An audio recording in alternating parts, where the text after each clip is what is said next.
Hello, good morning, YouTube, and here's another Diecast pickup video.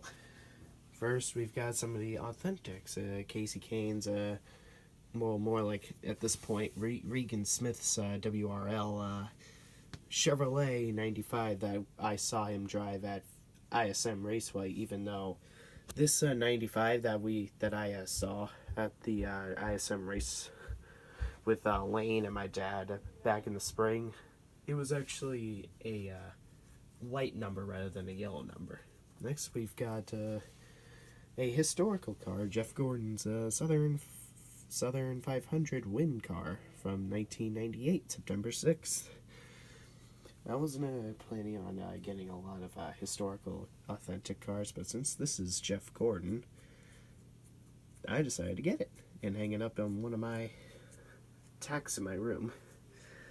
Next, we've got Casey Kane's throwback to his 2008 All-Star paint scheme that he drove, that he won the fan vote and then won with it.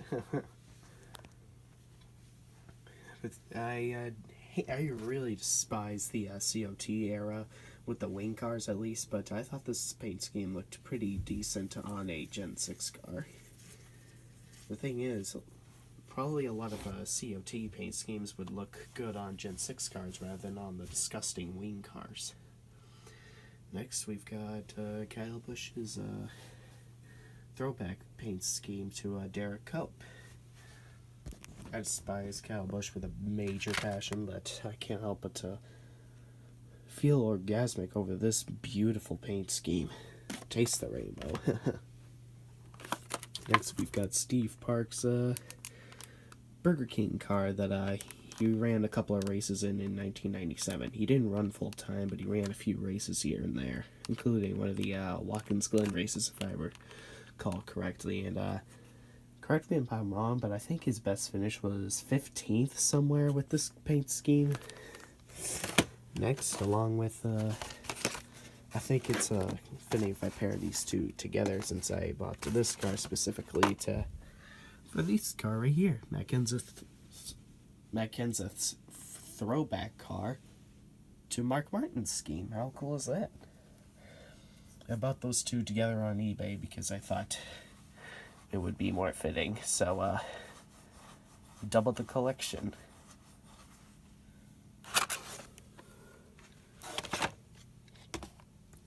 And I believe Mark Martin drove that car in the 1998 All-Star race, if I recall correctly myself. And correct me if I'm wrong, but wasn't it Dale Jarrett that won that race, or was it a Jeff Gordon? I'm not sure. Actually, Jeff Gordon won the 1997 All-Star race with that illegal T-Rex car.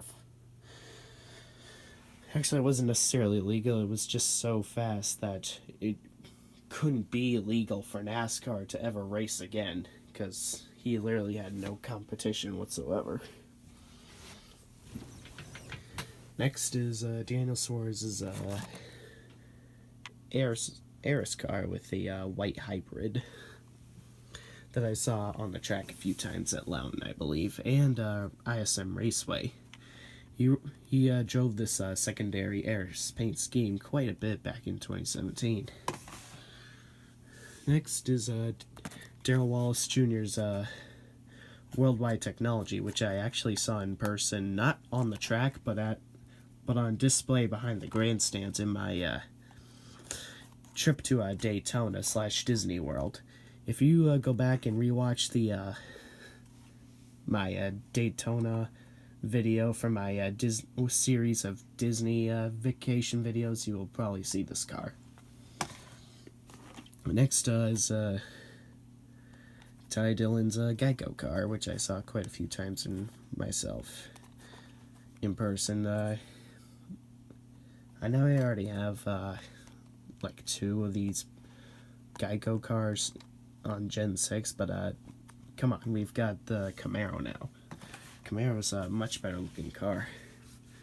Next, despite this being from 2017, I decided to purchase it because I saw it in person back in ISM Raceway. I always love to purchase cars that I saw in person because As you probably already heard me say that a bunch of times, because it makes my collection more authentic.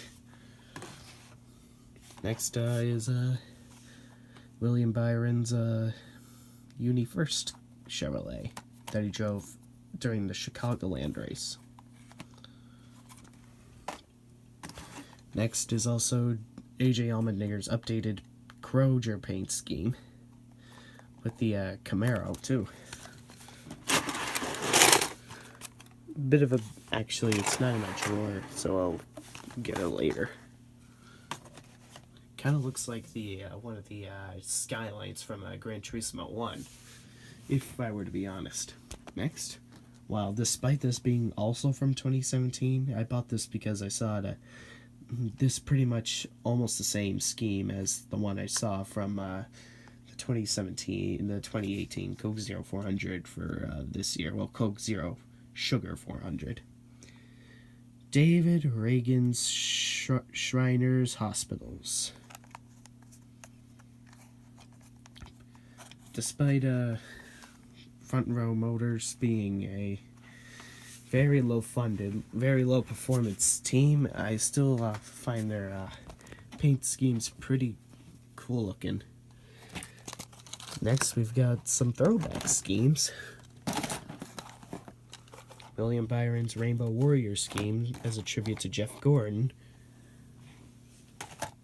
And then the iconic Kurt Busch paint scheme, which back in 2003, if you recall correctly, he finished second to Ricky Craven in the closest finish ever. And I thought it was beautiful that they put that car back on the track, along with Ryan Blaney's paint scheme that tributes to Dave Blaney, which finished third that same 2003 Darlington race. And if I recall correctly, Matt Kenseth attributed Ricky Craven's paint scheme back in 2016. So sometime later I might recreate that stop motion finish sometime. I don't do stop motions anymore, but someday I might recreate that stop motion in Gen 6 form. And then next,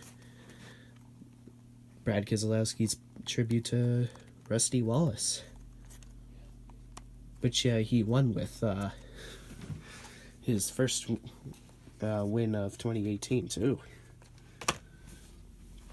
Next, oh gosh, as much as I fucking hate Kyle Busch, I couldn't hesitate buying this piece of history. He didn't deserve that win, but I still love this paint scheme, which was 2017 Martinsville. Next, we've got another one of my favorite drivers, Chase Elliott. Not the best paint scheme, but I still love it.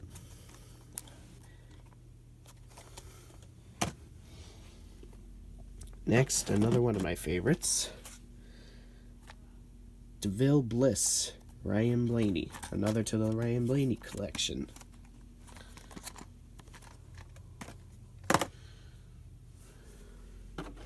Next is Jamie McMurray's McDonald's paint scheme. Just sucks that Jamie McMurray won't be back in NASCAR full time next year. I always loved Jamie McMurray. He's always such a nice guy.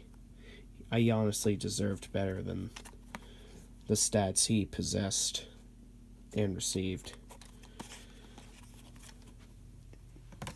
It just sucks that the nicest guys don't get the best stats ever. Back in the day, I wasn't the biggest fan of Montoya, but since this was super cheap on eBay, just $4, and only $4, I decided to purchase it myself. I like Montoya in IndyCar nowadays, luckily. Way more than NASCAR. I would absolutely take Montoya over Kyle Busch and Austin Dillon any day, any second nowadays. We really should have known that Kyle Busch was going to get douchier in the future and that Austin Dillon was going to display his talentless bullshit. Next, we've got Eric Jones's Circle K paint scheme. It's the same paint scheme Matt Kenseth won with back in the fall race of ISM Raceway, but who knows?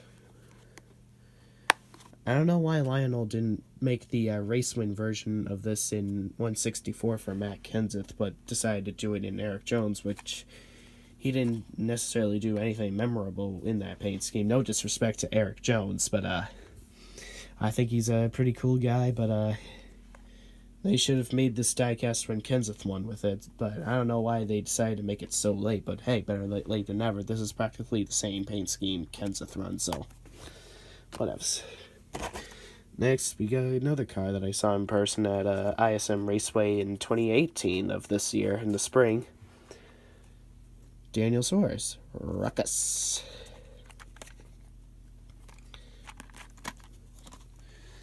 And then last but not least, another to the Kyle Larson collection, DC Solar.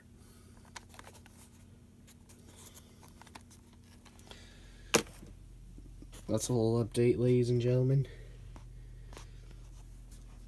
Like and subscribe for more if you find interest in my channel. Space out.